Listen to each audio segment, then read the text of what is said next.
Namo Bhagavate Vasudevaya.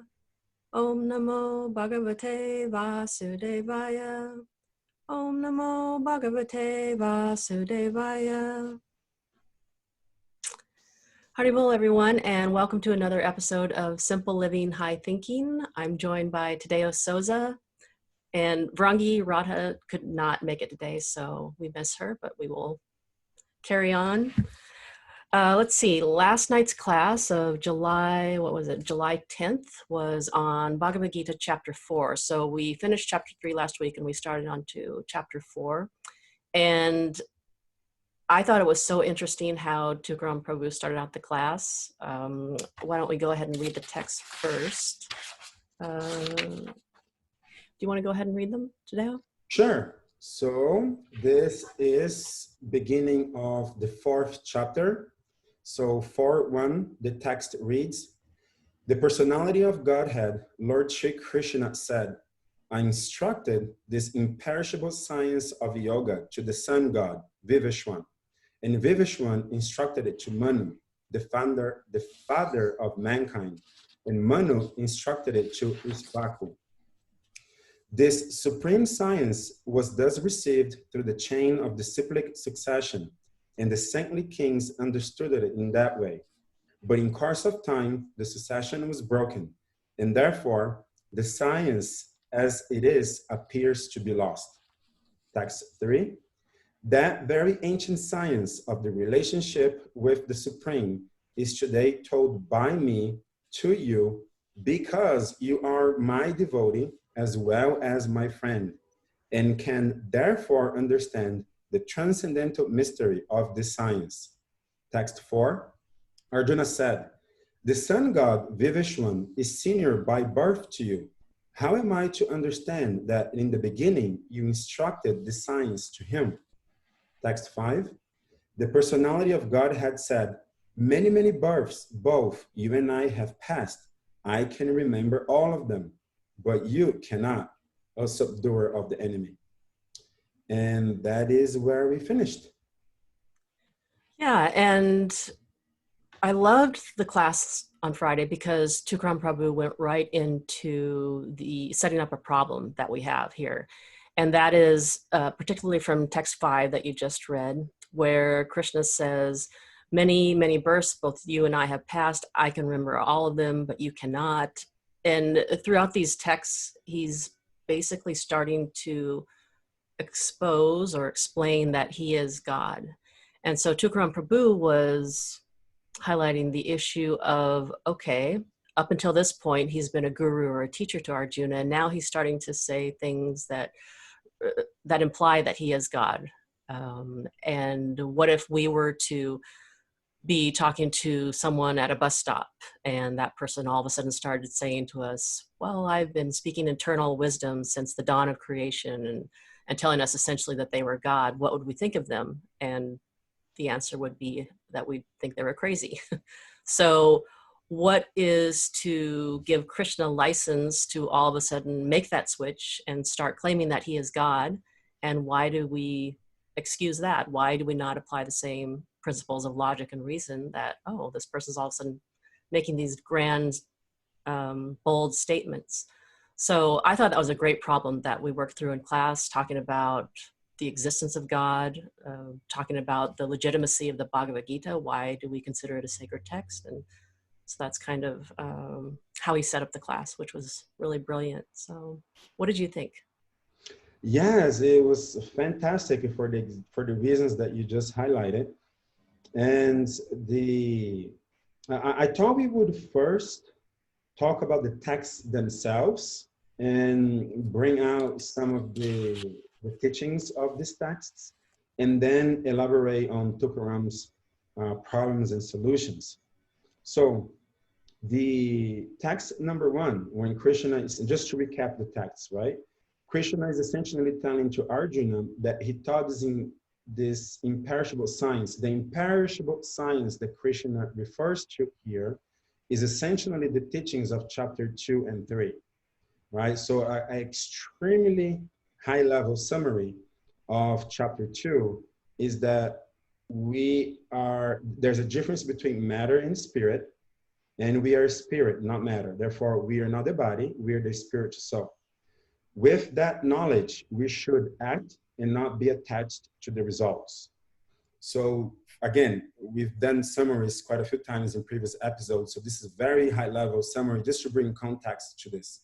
So that was the summary of chapter 2. Now chapter 3, it starts by Arjuna asking Krishna, saying, hey, you're giving me equivocal instructions. Like, which one is it? Should I be an intelligent person and kind of go away from this battle, or should I be more active and be here and fight? But that was just showing Arjuna's bewilderment, because Krishna had been clear, and Krishna recognizes that Arjuna is therefore quite still bewildered and decides to take a step back and highlights again the importance of doing your duty in the world. So then Krishna teaches Arjuna to, like, okay, do your duty, don't be attached to the results, but just recognize there's something greater than yourself. Now, there are demigods that governs the universal affairs, such as rains that produces grains that we then eat, then we then benefit from it. So there's a whole cycle here. There's a whole structure of the universe, and recognize that you are part of that. Be aware of that. Even offer your food as a gesture of gratitude to these higher beings, such as demigods, right? So that you are working within a context that is greater than yourself. So, and in that way, eventually you are going to discover higher and higher truth. So that's the step back that Krishna takes in chapter 3. And then this text 1 of chapter 4 here starts, where Krishna is telling Arjuna, hey, all of this that we just summarized between chapter 2 and 3, I instructed it, this science of yoga, to the sun god, Vivasvān. And Vivasvān instructed it to Manu, the father of mankind. And Manu instructed it to Isvaku. So, okay, then Vivasvān, however, is the sun god. And Krishna and Arjuna are cousins. And they are, about, by the time that the Kurukshetra war takes place, they're maybe like 20 years old. Krishna and Arjuna maybe between 16 and 20 years old. And Vivasvān, as the sun god, is a being who would have been in existence over millions of years prior to that. So it's quite a statement by Krishna. Like, if I'm standing right here next to you and we're both 20 years old, and I say, oh, by the way, these instructions that I'm teaching you now, I also taught that to this one being who existed over millions of years ago. Like you said, Kim, Krishna is now starting to imply that he's been, around forever, even teaching beings that are very high exalted as Vivasvān. So he was like their teachers as well a really long time ago. And then the very last one here that you read from last class, chapter text 5, the personality of God had said, many, many births, both you and I have passed. I can remember all of them, but you cannot. Now Krishna is implying that he's omniscient, right? That he knows everything, which drastically differs from our position. The cliche example that we bring up is, well, we can't even remember what we had for breakfast a week ago, right? And it's true, as sad as it sounds, we don't remember what we had for breakfast a week ago. It could be that, let's say, a major event took place in our lives a week ago, and then you remember what the breakfast was, but generally speaking, you're not gonna go back a month and remember what you had for lunch on Wednesday of the first Wednesday of the last month. But Krishna is saying, hey, many, many births. So this is many, many lifetimes. And I can remember them all, but you cannot. So that's a big difference between us and the Supreme Being, his omniscience, and we are not. So again, is Krishna beginning to imply his position as God. So one very interesting point here, another very interesting point is text number 3, which I believe would be a very good segue into the problematization that Tukaram did in class, which reads, that very ancient science of the relationship with the Supreme is today told by me to you because, a big because here, because you are my devotee as well as my friend. And therefore, another big therefore here, and therefore, you can understand the transcendental mystery of this science. So there are a prerequisite here. If we are God's devotee and friend, then God is going to be speaking to us directly, because that's what he's doing to Arjuna here. Because Arjuna is his devotee and his friend, Krishna is now talking to him for his benefits. So we get the super extra bonus benefits of having Krishna being our personal advisors if we choose to become his devotee as well as his friend. Krishna is going to be talking to us directly, inspiring us from within. And if that is our position, if we are his devotee and his friends, we will therefore be able to understand transcendental mysteries, right? One transcendental mystery here is the teachings of chapter 2 and 3, but many more, right? This is still chapter 4 of Bhagavad Gita.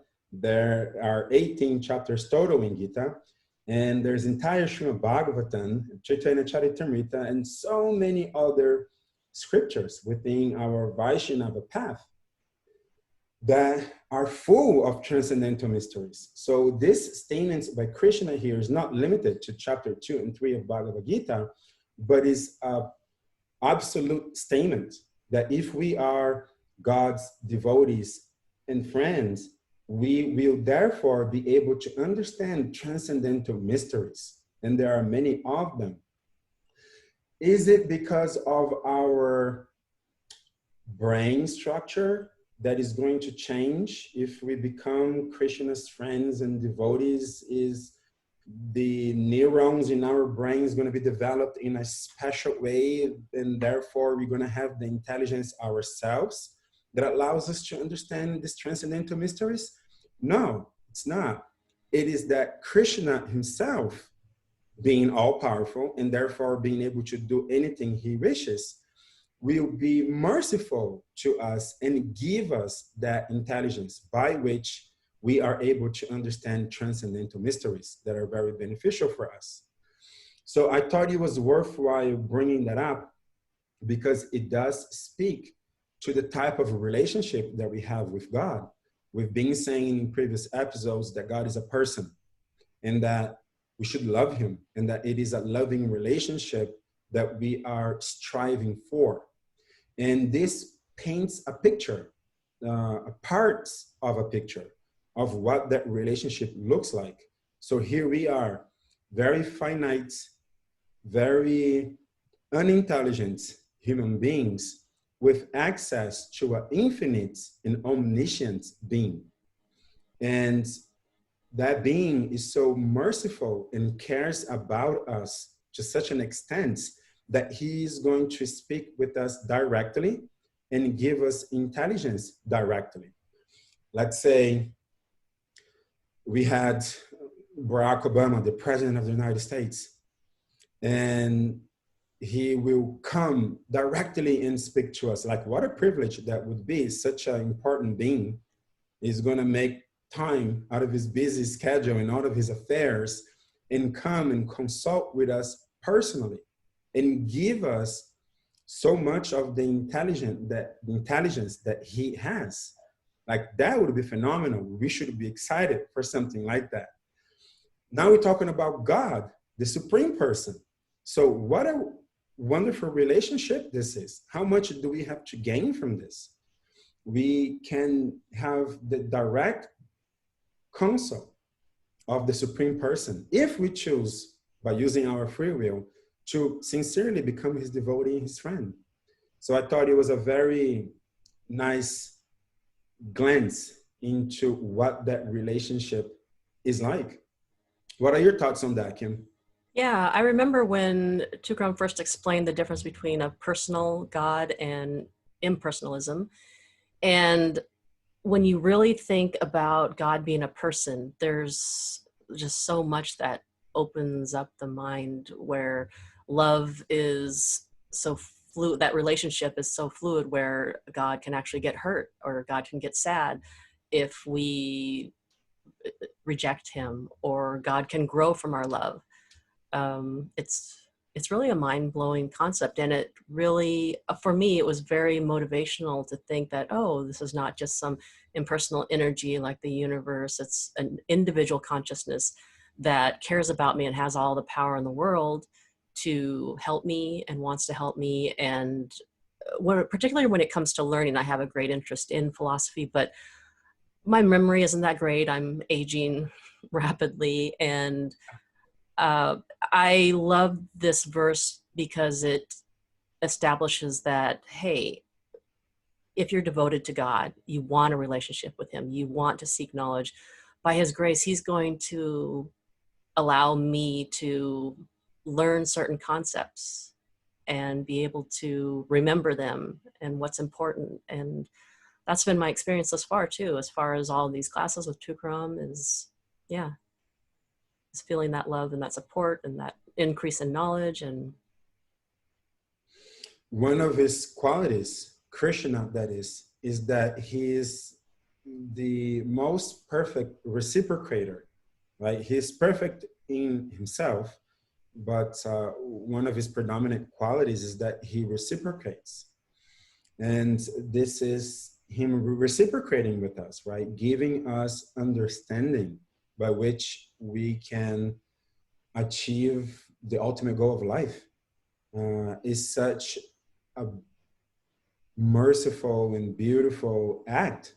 You know, he reciprocates to us accordingly. All that he's asking us is to use the free will that he gave us to choose him instead of choosing our temporary counterfeit material desires. Instead of pursuing that we will pursue a eternal, absolute relationship with him.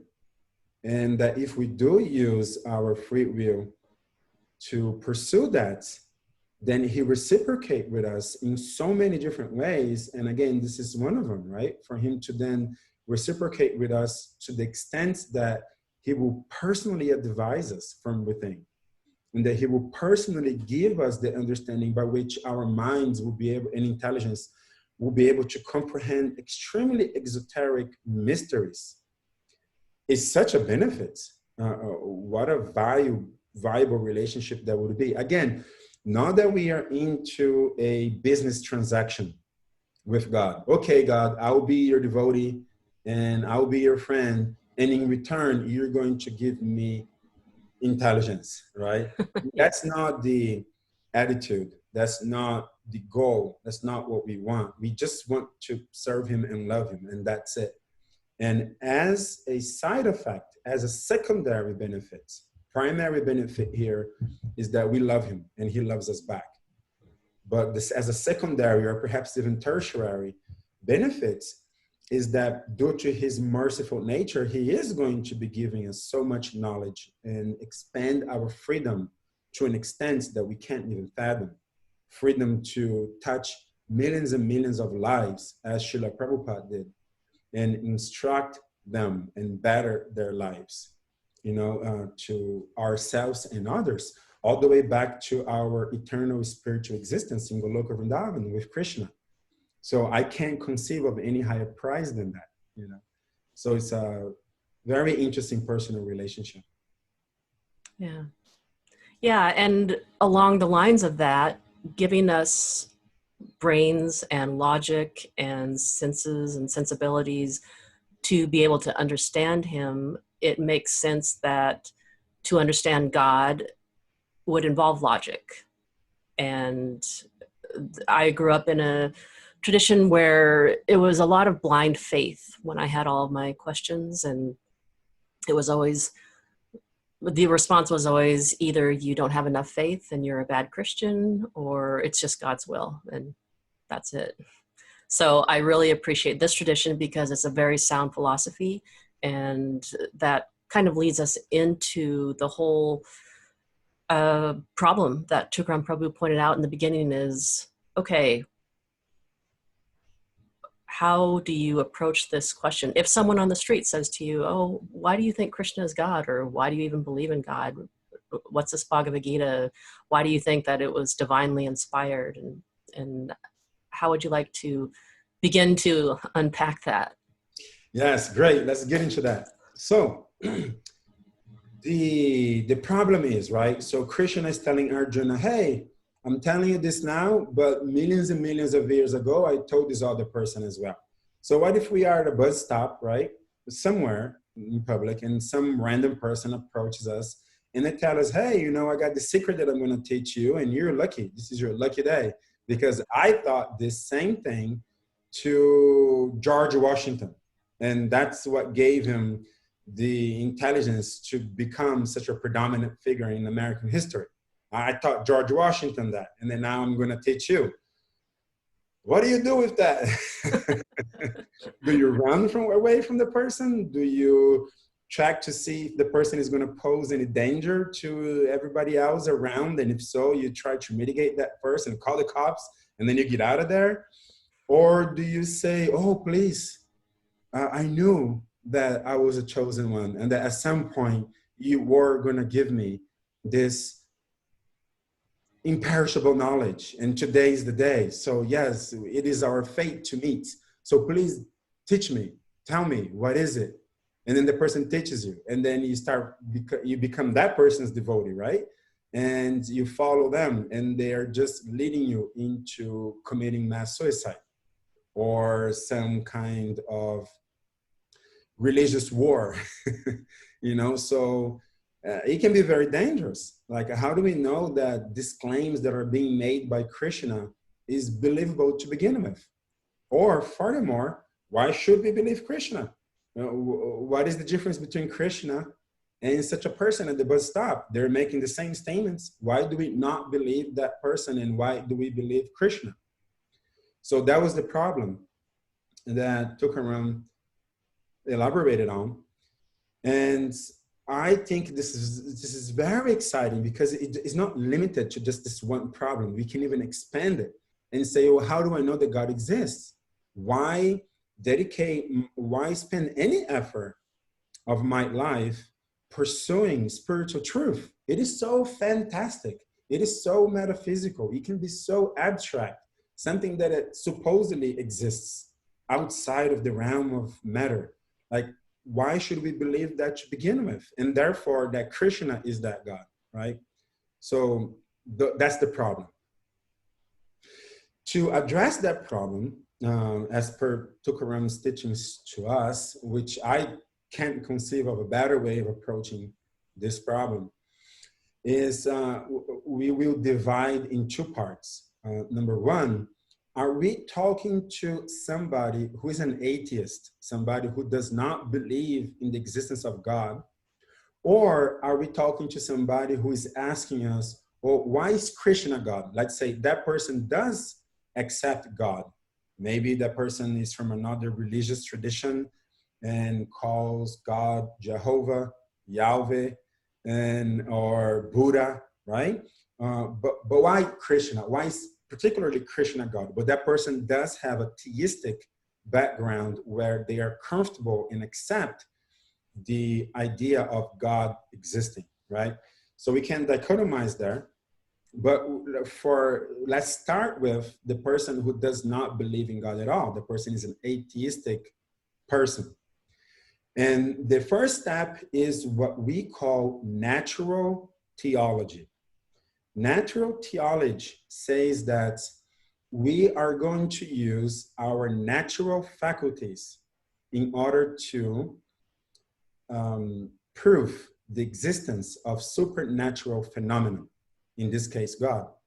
our natural faculties in question would be reason, like our ability to reason about arguments, introspection, so that we internally have thoughts, experience of our existence in the world and what is it like. We study our existence in the world and become very introspective about it.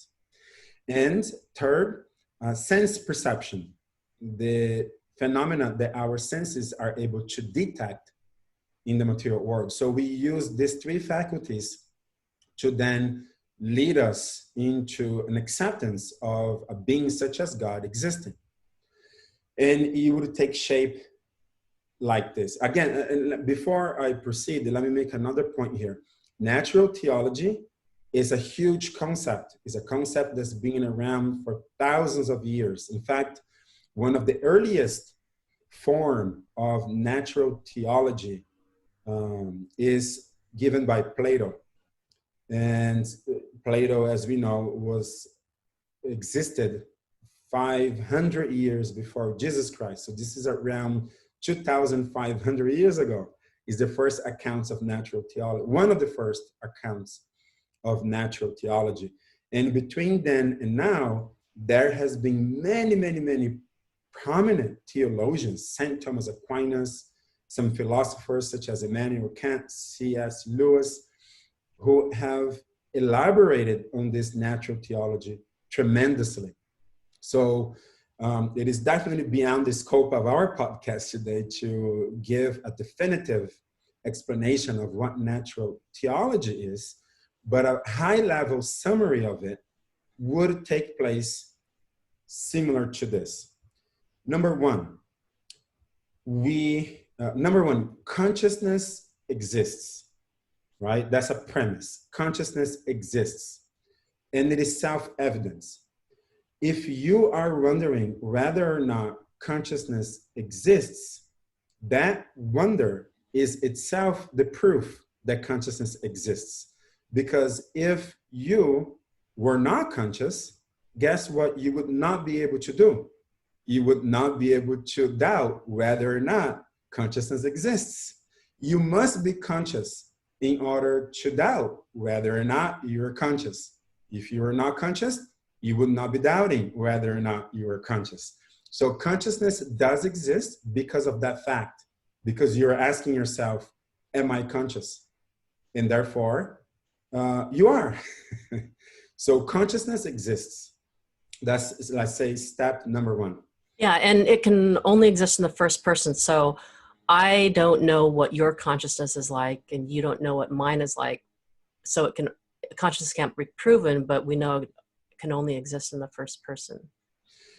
True. I could also say that I know that you, Kim, that you are conscious because not only I'm conscious and I'm aware of the fact that you are interacting with me, but I can also deduce that you must also be conscious because you are exhibiting the same symptoms of consciousness that I am. So although, yes, you're right, although I don't have direct experience of what is it like to be conscious as your consciousness, right?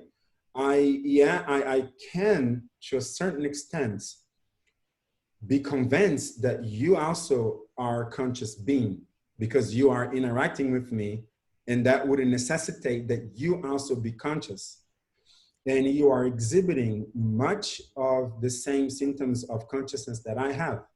For example, we are using language to communicate with each other. We have the same sense perceptions of sight, taste, touch, sound, etc.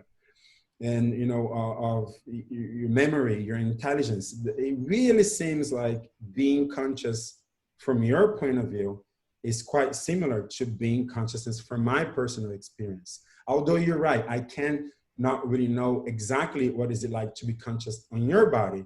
That only Krishna knows, as he has already established that he's the knower of all bodies, but we only know our own individual body. That's what you mean, right? Mm-hmm. Yeah. Right. So then we have now established that consciousness exists.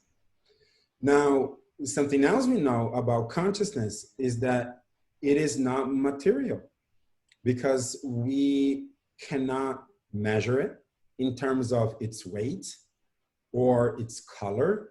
We don't know how it smells.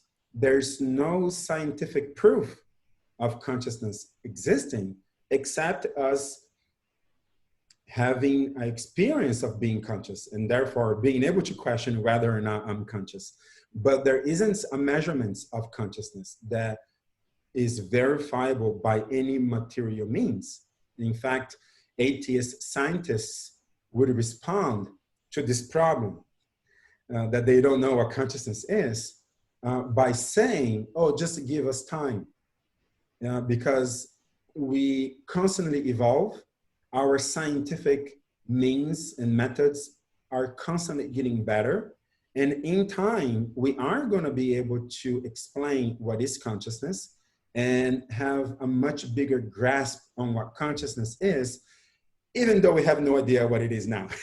That's their position, which it doesn't seem to make sense, because the jump that has been in science from the early beliefs that the world was flat to the very intricate theories of string theory that tries to unify all theories of quantum physics and classical physics and etc. into one single theory known as string theory that would explain the entire creation existence of the entire universe.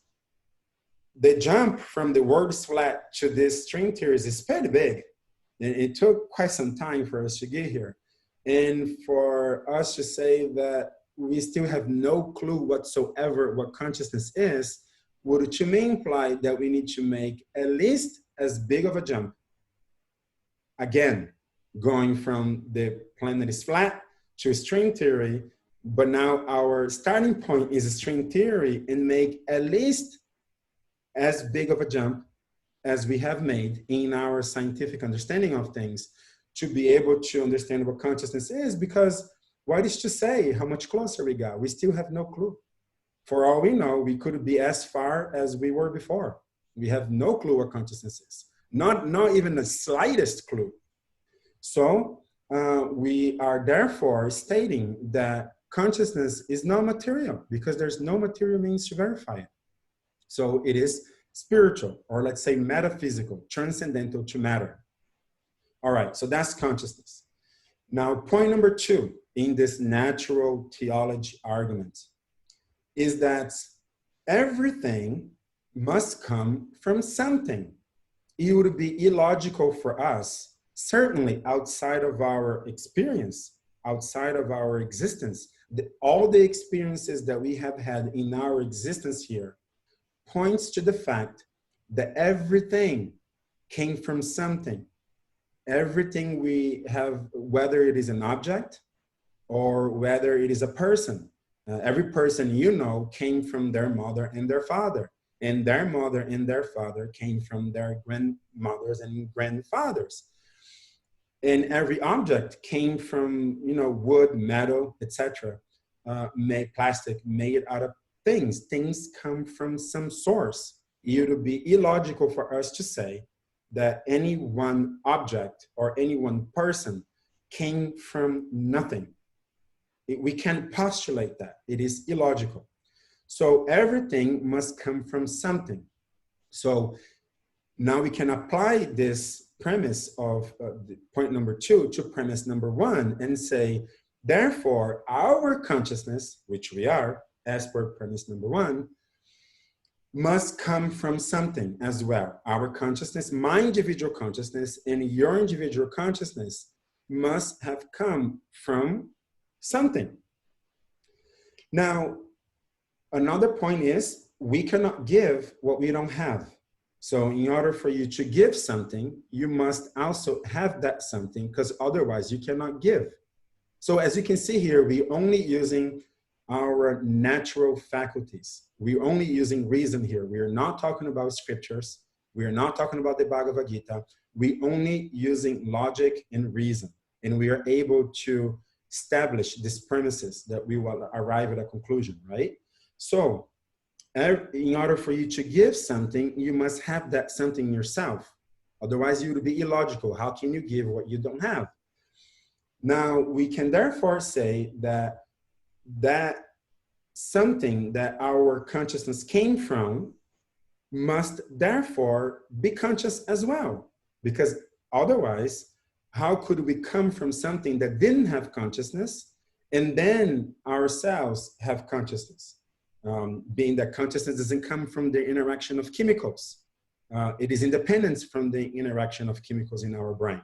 So we must have been created already conscious, not that we developed our consciousness at a later stage. So therefore, the source of our consciousness exists because it must come from something, and that must be conscious as well. So that's point number 2. Now, point number 3 is that the arguments of infinite regression. Infinite regression says that well, we use the physical understanding of cause and effect, and we apply that to the metaphysical reality. Because it's possible, right? Some physical principles could exist in a metaphysical way as well. And one of them is cause and effect. We are very familiar with cause and effect, and every effect must have had a cause. But if we do not have an original cause, which is the reason why every other effect exists, then we could argue that nothing would exist at all. Because without the original cause, how can any other subsequent effect exist? So this is a little bit tricky to understand. We can give an example here to hopefully clarify. A domino. So let's say we are lighting up 1,000 dominoes, one in front of another. And we're gonna tip the domino number 1. We're gonna tip it right, and domino number 1 is gonna tip on domino number 2, and then domino number 3, all the way to 1,000, let's say. But without the original cause, which is domino number 1, tipping domino number 2, then the domino effect would never have existed at all. But then we can say, well, but why is domino number 1 the original cause? Why couldn't there be domino number 0? And to that, we say, exactly, that is the infinite regression issue. Because now if we put domino number 0, let's say to the left, then the natural question is, well, then what was the cause of domino number 0? And you could say, well, it was domino number -1. And then -2, and then -3, and there you go, back into an infinite regression of different causes, but there wasn't that original cause. So the original cause is necessary for the domino effect to exist. So if we conceive of our universe and everything that exists within it, namely ourselves as well, in the material form, we can say that all of it necessitates the original cause, and from which everything else is an effect. So this consciousness from which we came, so the source of our consciousness must also be conscious, and we must have came from there. It's also the original consciousness, the necessary consciousness. All the other consciousness, which is us, we are contingent on that necessary consciousness existence. Because if that original consciousness didn't exist, then we would also not exist. And that original consciousness is God. And how can we make all of these arguments God? Because we were able to go from me and you interacting, having a conversation, which depends on consciousness, to establishing that a metaphysical, conscious, original cause must also exist. And if we now say, oh, but then that's God, that is the jump that one could not accept. Well, but if we look back at any tradition, whether it is religious tradition or scientific traditions, and we look at the descriptions, it is the same. Scientists will say that is the Big Bang. The Big Bang to atheist scientists is the original cause, that which gave cause to everything else. In religious traditions, we say it is God. Everything came from God. So if there is a one unique source of consciousness, which started everything else, that is what we mean by God. When we say God, that's the being, the very being that we are describing, that original cause of everything else from where we came. And so, yes, so then we say that that is God. Does that make sense, Kim? Yeah, you really outlined it well. And what you were talking about with contingent and necessary beings, I really like Taylor's cosmological argument for God's existence. Trukram once gave a class on this, on his theory, and he talks about what you just referred to, necessary beings and contingent beings, where we as humans, we don't have to exist. Our souls don't have to exist. And something created our souls, or we came from something, that kind of the domino effect, where domino number 3000 or something. And when you trace it back, eventually you need to come to that original cause, that necessary being. And I like that Taylor didn't even say that, oh, the necessary being is God. He's just keeping it at the term necessary being, just like kind of similar to original cause. And what I also like about Taylor's cosmological argument is he brings up the principle of sufficient reason, that for every fact, everything that exists in the world, there needs to be an explanation of its cause, or why it is or why it is not. And so if you get to a theory of, oh, well, the world was created from nothing, well, you can't just end at that. You have to give some sort of explanation, as which is the principle of sufficient reason. So I really like that, where it kind of eliminates that whole scenario where people can just end an argument without really backing up their reasons and their logic behind it. So exactly. And I like what you pointed out, that Taylor doesn't really say that that's a necessary being is God. It is the terminology that he uses. But that's exactly why we are comfortable making that connection or saying that that is God. Because when we arrive at that point, that original cause of all causes, the only necessary being, where we are all contingent beings, and that's the necessary being. When we arrive at that point, which we just did by starting with consciousness and its attributes and so on, when we arrive there, there is nothing beyond that, there's really nothing that hasn't been, at least in our human society, any other speculations beyond that.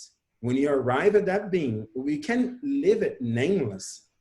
We can give it a title, God. We don't necessarily have to call it Krishna in a name. We can leave it nameless, we can leave it titleless, but just studying its attributes, we then realize by reading different scriptures of the world, different prophets, different people who claim to have had a divine interaction with God, or the scriptures that describes God, when we start reading these descriptions or these people testimony of what their experience with God was, we can see that the descriptions are all the same. They're all pointing to that original being that existed before everything else, that was conscious, from which everything came, from which the intelligence to create all the universe came. And these attributes are all there. But then we just, for the sake of conversation, I would say, we give it a title. We say, yeah, God.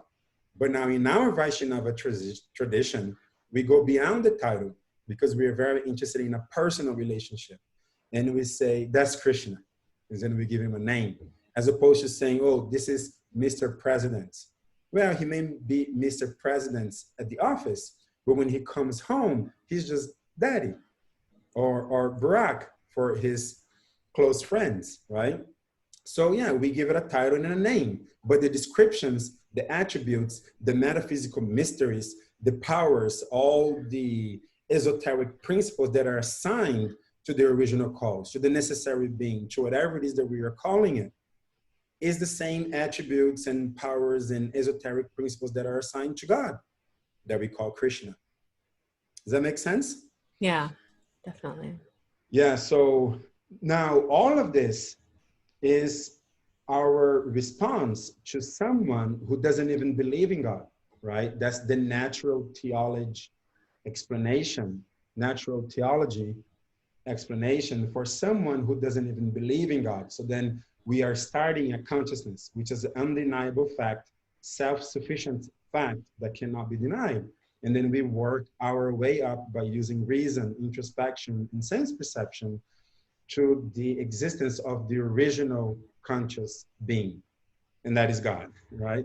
So that should establish that, hey, such a thing is possible, and we can even identify it by using our reason. Now, the other bucket is, well, what if somebody already accepts the existence of God? Then why Krishna? Why the Bhagavad Gita? Why do we believe in these statements that Krishna made in this particular book, as opposed to statements from other books?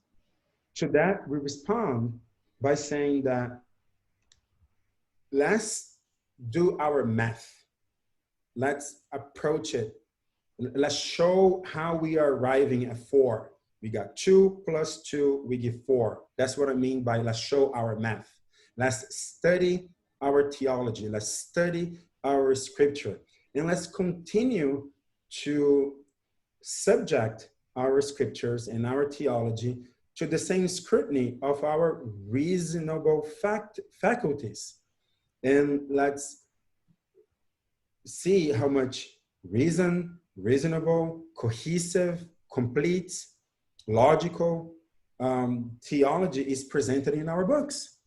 And if it is reasonable, if it is cohesive, if it is, if it gives you the ability to study it within a culture, within the context of people who have been following the principles of that book, and then you see that that culture, that community of people, all are able to achieve the same results, given that they are following the scientific experiments in the appropriate way, then why not accept it? Why not have the discrimination that there are scriptures, religions that are more evolved and others that are less evolved? And then why not strive for the more or the most evolved one? Now that would require the interest of the person. If we are looking at a book written in Chinese, I don't know Chinese. I can't read Chinese. I can speak Chinese. I don't have any interest in Chinese. But someone approaches me and tells me, hey, this book, which is written in Chinese, contains all the information about God and is the best book there is. And I say, oh, prove it to me.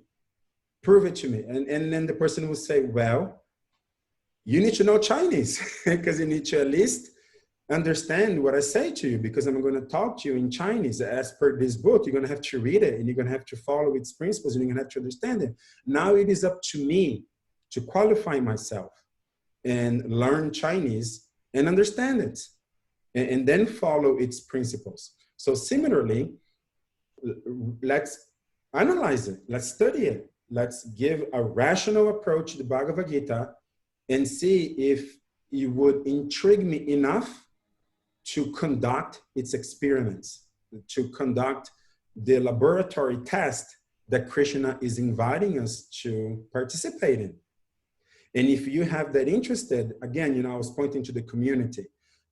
As far as I can see, every devotee of Krishna who has followed this science of yoga precisely as a science, meaning seriously, abiding by all of its rules and regulations, they have achieved the same result, which is the definition of science. You have a hypothesis and you conduct the hypothesis precisely as it should be. We have our 4 regulative principles and so on. and you are going to achieve the same results. Those who have performed these experiments according to the hypothesis, they have achieved the same result. It is repeatable, and that is the definition of science. So if it is scientific, if it is reasonable, if it is cohesive, if it is something that we can study from a cultural continuity perspective, which means that you can go back to India and you can see the different places, you can see the grounds of Kurukshetra, where Krishna and Arjuna are speaking from, is still there. The books that are make references to Srimad Bhagavatam, there are accounts of Krishna walking around in Vrindavan. You can go to Vrindavan. There are accounts of Krishna lifting up Govardhan Hill. You can go to India and you can look at Govardhan Hill. It is there. So there's a cultural continuity.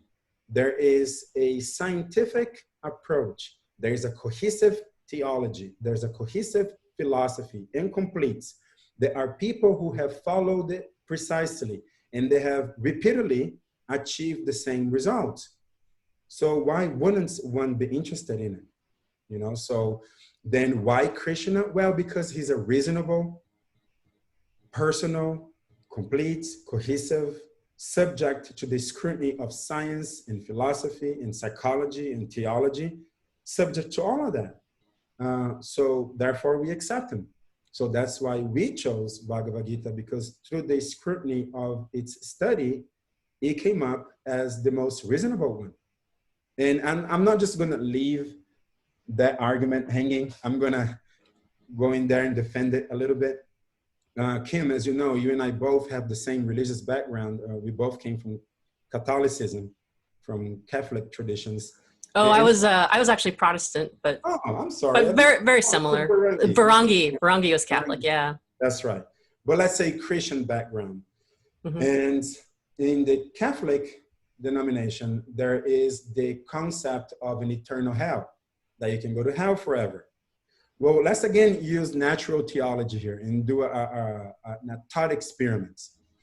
If somebody runs a person whom you love over, they are drunk and they're driving, and they run a person whom you love over, and they hurt a person a lot, you are going to be angry at this drunkard person who ran over a beloved one. You're going to be angry at the person was wrong. And let's say after a month, the person has had a chance to gather up their act. They became sober and they realized that what they did was wrong.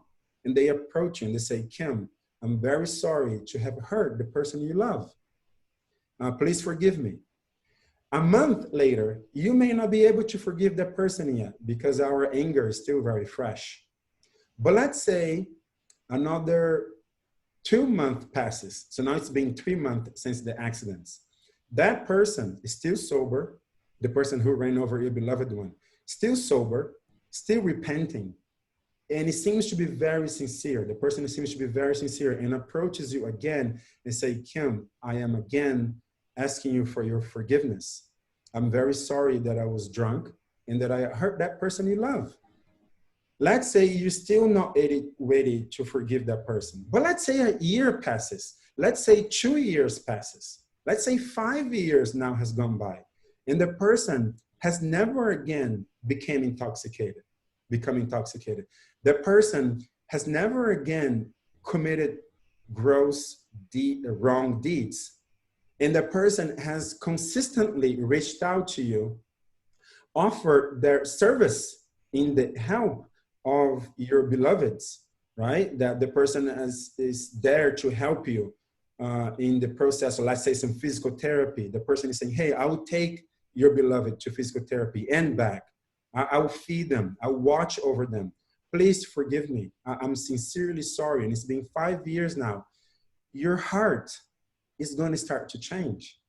You're going to start looking at the person and you're going to start little by little, you're going to start forgiving that person. It may, another 5 years may be necessary, but within 10 years, and that person's sincerity and sobriety, and now pure dedication to righteous principles is going to melt your heart. and you're going to forgive that person definitively for good and purely and entirely. Do you agree with this point, Kim? Do you think that would be your experience? Yes, definitely. That's very accurate. If that is the case, then I have just made an argument for why you are more compassionate and a better person than God is. Because if a God would send you to hell forever for a thought crime, meaning a thought crime is less of an impact than somebody running somebody over. And the thought crime that I'm referring here is to not accept Jesus Christ as my personal Lord and Savior, and that he died on the cross for my sins. Okay, so he may have done all that, and I accept him, but I follow Krishna. I'm a devotee of the Bhagavad Gita. And that's the way I think. Or according to a Catholic faith, God is going to send me to hell forever for a thought crime. Well, a thought crime is a minor crime from the way I look at it. And hell is a really bad place. And ever is a really long time.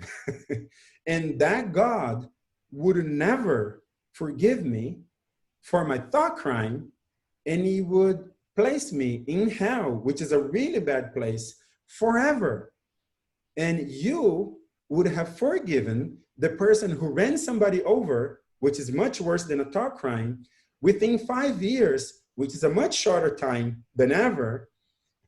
And you would not even ask that the person would have the experience of living in hell for 5 years. You wouldn't even expect that the person would suffer in order to deserve your mercy and your forgiveness, which means that you have more goodness and compassion in your heart than God does.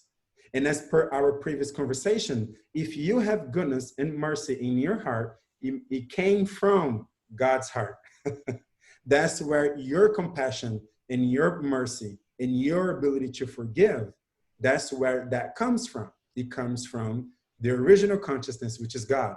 So how can you have, if yours came from his, how can yours now be greater than his? How can you now be a better person than God is? By definition, God is the all-merciful, all-powerful, and all-knowledgeable, omniscient, omnibenevolent, and omnipotent. And then now I have just made you better and more merciful than God. So that's not reasonable. That's not reasonable.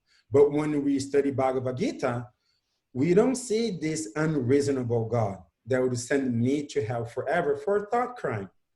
Instead, we see a God who is reciprocating, who gives me free will and allows me to act however I want to act, but nevertheless is always close to me, waiting to give me wisdom from within when I decide to reciprocate with him in a loving relationship. We see a God who loves to love. We see a God who is dancing. We see a God who is eating with his beloveds and sharing food and dancing and loving and laughing. Krishna laughs a whole lot.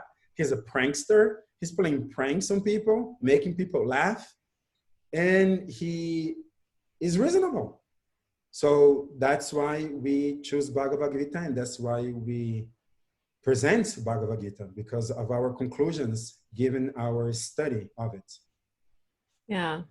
Yeah, and I really like those examples you gave. It just highlights how Tukram says all the time that when God is a person, that just highlights how impactful the loving relationship can be, because you need a lover and you need a lovey, so to speak. And how, if we have the fact that we have free will and can use that free will to love him means so much more to him than if he created us to love him automatically. That's not really, that's not really love. It's kind of a Stepford Wives situation, but yeah, I love the fact that you use logic and reason to explain the existence of God, to explain that, hey, yeah, we have these texts that have been referenced for thousands of years, pour through the text, you can see the logic and the reason throughout them.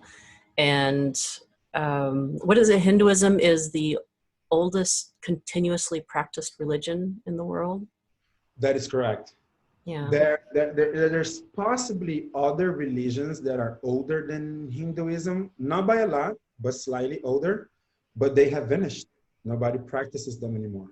So Hinduism, which itself, we could spend a whole podcast defining what Hinduism is, but let's just leave it at that for now. Let's just call it Hinduism. Hinduism is the oldest continuously practiced religion in the world. That is correct. Yeah. Yeah. And one of the first things that struck me about this tradition was the comparisons to the God that I grew up in, maybe a more Christian version, the Christian version of God, where for the reasons you just explained about hell and the eternality of hell, for something as simple as choosing to be gay in a lifetime, or killing your neighbor, or stealing money, or for whatever the reason may be, it just created such a fear environment, the antithesis of love. And so you really need to look at what is your concept of divinity, and do you believe in an all-loving God? Because if I asked anyone from my hometown, hey, do you believe your God is an all-good God? They would say, yes, we do. And if we were to actually get into a conversation and discussion about it, highlighting these points that you just mentioned, I don't know anyone that could really talk themselves out of that situation. Exactly. When you really look at it logically. So right. Yes, it's the triple O God, right? Omniscient, omnibenevolent, and omnipotent. It's so nicely represented, expressed by Krishna. So omniscience, he knows what we need because he knows everything. Omnibenevolent, he wants to give us what we need. And omnipotence, he has the power to give us what we need. And we can see this being manifested in his relationship with Arjuna, which can be like our relationship with Krishna directly. That Krishna knew what Arjuna needed at that moment of despair because he's omniscient, and that he could give to Arjuna what he needed because he's omnipotent. And I think the icing on the cake, he did give it to Arjuna because he's omnibenevolent. He actually cares about what's best for us, right? Because if a God, like, okay, here's another huge problem with the eternal hell. What would be the purpose of eternal hell? Do we believe in hell in Vaishnavism? Yes, but it is not eternal. So it is, let me see if I can remind it by heart. It is the least amount of suffering to bring about the necessary amount of benefits. Such a all-powerful, all-good, and all-knowing God would act in that way. They would give us the least amount of punishment in order to bring about the necessary progress, the necessary change. But to keep me, and even if that was to say, I'm going to go to hell. Now, we do believe in hell, but it's not eternal. I can commit very sinful acts in this lifetime, and I will be degraded to hellish existence, which will cause me to ask, well, what am I doing wrong? Why am I suffering so much? And therefore start my way back up. But an eternal hell has no good intention because I'm never going to get out of there. The intention is not to be reformed. The intention is very, I guess, malevolence is that suffering for the sake of suffering and no other benefits. That's malevolence. That's the very definition of evil. I would say that's the darkest corner of evil, is that I'm going to submit a person to such an excruciating pain, which is hell, with no intentions of no good outcome. It is just suffering for the sake of suffering. Like, which God would do that? How is that God all good? A God that wishes that I suffer forever with no intentions of reforming me and therefore making me better, to me is not only benevolent. To me, that is the very definition of malevolence, of evil itself. It's going to put me to suffer forever for no good reason. So we don't find that in Krishna. You know, it's very different. Krishna just wants us to go back with him so he can play the flute, so we can dance and laugh with him, you know? Yeah. Yeah. Yeah. So All that's right. why the Bhagavad Gita. Yeah. I also like Tukram's points where he said, okay, if you have an all good, all loving God, is it possible that he could divinely inspire someone incarnated in a human body to write a sacred text? And obviously the answer is yes. So let's take the Bible. I could totally believe that the Bible could be divinely inspired, written by the apostles and whatnot. But like you said, okay, so we accept that premise. Now let's look at the text itself. Is what they're saying reasonable, logical? What is their concept of divinity? Is that reasonable? And that's where Christianity, for me, starts to break down quite a bit. So getting in the lab, actually trying it, that's what I did. I thought, okay, this chanting thing, this Maha Mantra, okay, you make big claims about it. I definitely want to try it, because if the rewards are half of what the teachers are saying it is, then I definitely want to see what it's all about. So I like what you said. Yeah, getting in the lab and trying out what these concepts are all about for yourself. Exactly. All right. Well, we are a little bit over our time, if that's okay. Yeah. Really good discussion. Do you have any closing thoughts that you want to share, or parting words? Well, you know, we are starting chapter 4. It's the very beginning. Chapter 4 is entitled, if not mistaken, Transcendental Knowledge. And let me double check. Chapter 4, Transcendental Knowledge. Yes. So it's a very exciting chapter. This is the part where Krishna is going to give us transcendental knowledge. So I'm very much looking forward to it. And yeah, that's it. My thoughts are, stay put. There's more to come. Wonderful parting words. Okay. Yes. All right. Thank you, Tadeo. Party Hare Bowl. Krishna. Thank you, Kim.